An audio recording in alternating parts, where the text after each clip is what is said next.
Oakwood, I'm Millie Dean, here with your national news needs. Here's The Chop.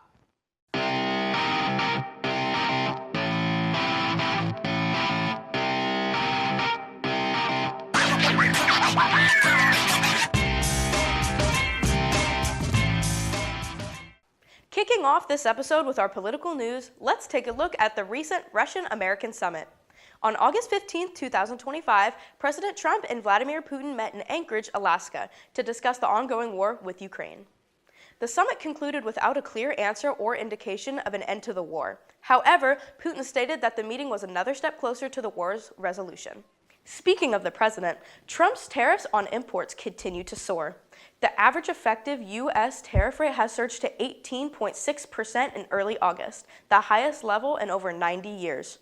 Not only is this affecting the mass of the population, but it's also hurting families and small businesses alike. Seth Upton took a closer look at the recent effects on small businesses. Here's the coverage.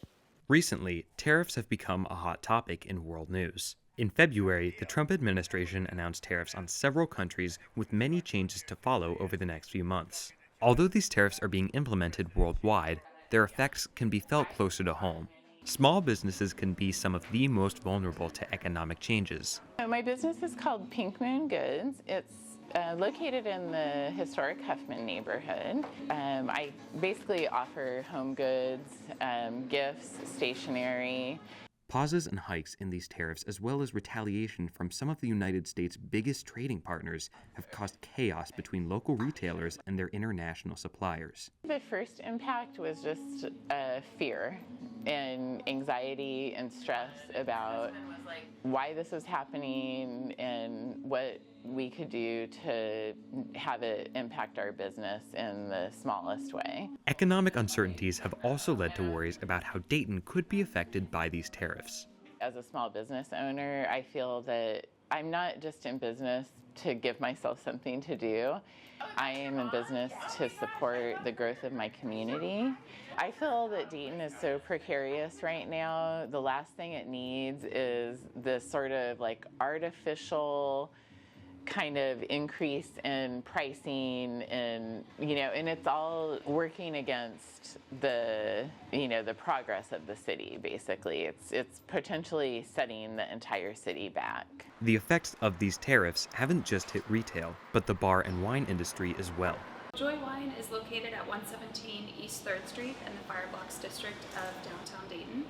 We are a wine retail shop, and we also have a full bar. We do beer, wine, cocktails, non-alcoholic drinks, and we have chef-driven small plates with all of the back and forth negotiations and pauses being put on different tariffs.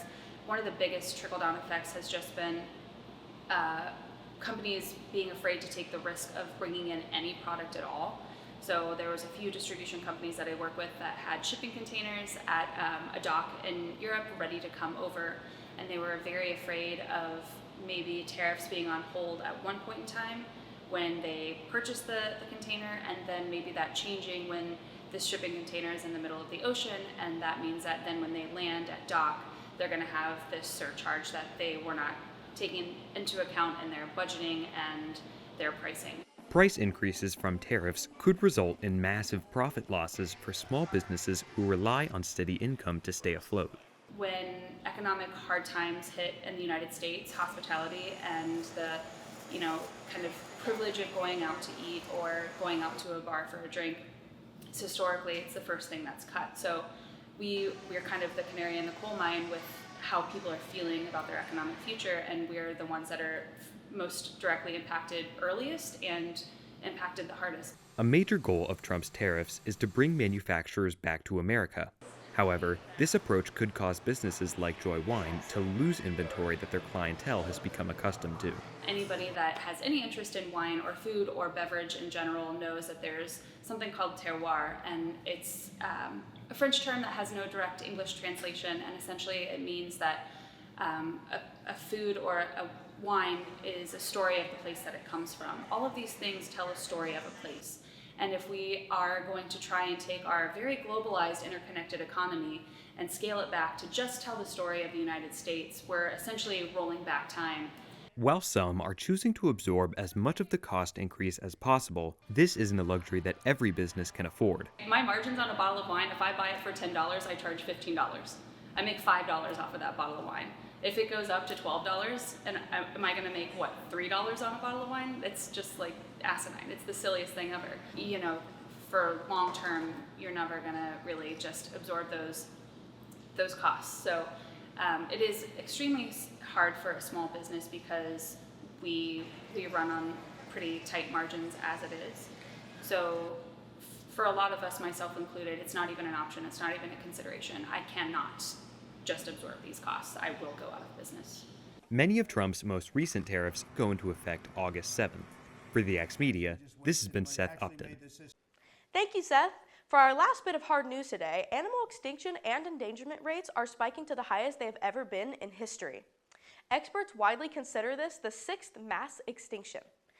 Researchers predict that the total loss of species would have naturally taken thousands of years and is now happening within centuries. Now for some more lighthearted topics. The popular Southern-style restaurant chain, known as Cracker Barrel, is currently under controversy for its decision to redesign its logo and change the entire familiar vibe of its restaurants. From changing the decor to changing its logo, influencers have literally been left in tears, while others just don't care. Looking across the map, campaigners have started a new movement to change the size of the continent of Africa on the world map. The current map is called the Mercator map, which tends to distort the size of Africa to make it appear smaller than it geographically is. Speaking of paper problems, have you ever forgotten to return a library book? Because I certainly have. However, could you imagine returning a book a whole 82 years late? The family counseling book was checked out in July of 1943 and somehow kept in the family for generations. After inheriting boxes from his late father, the anonymous returner left the book at the library with a note reading, "Grandma can't pay for it anymore." The book is now on display at the library it was returned to. Thank you for joining me on this episode of The Chop. See you next time, Oakwood.